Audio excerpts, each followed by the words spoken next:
झुमका चूमेला गलिया तोहार सजनी हो झुमका चूमेला गलिया तोहार सजनी कि हमका अपना बनाला दिलदार सजनी कि हमका अपना बनाला दिलदार सजनी। कंगना खान खान खाना के हमार सजना, कंगना खान खान खाना के हमार सजना, कहिया डोली लेके अइबा तू हमार आंगना, कहिया डोली लेके अइबा तू हमार आंगना, कहिया डोली लेके अइबा।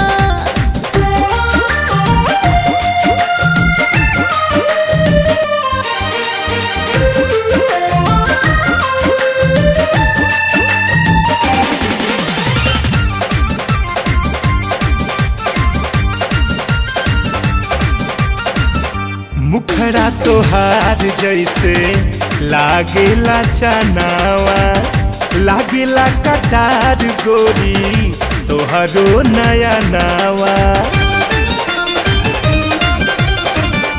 मुखड़ा तोहार जैसे लागेला चनावा, लागेला कटार गोरी तोहरो नया नावा।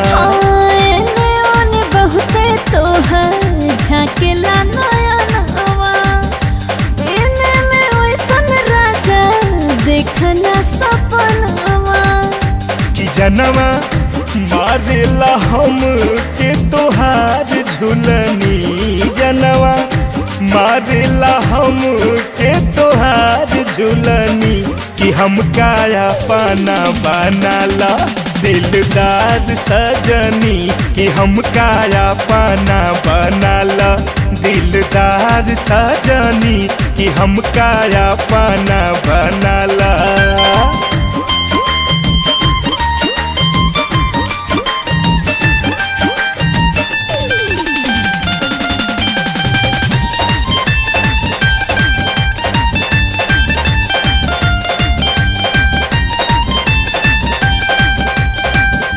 ऐसे न सटा राजा रहता ने दूर हो, सारधा पुरायब तोहार एक दिन जरूर हो।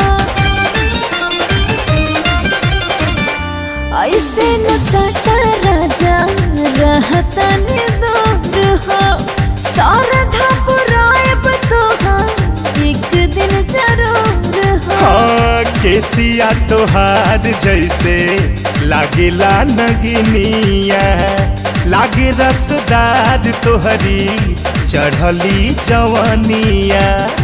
मुस्का मारा ना ऐसे तू हमार सजना, मुस्का मारा ना ऐसे तू हमार सजना, कहिया डोली लेके अइबा तू हमार आंगना, कहिया डोली लेके अइबा तू हमार आंगना।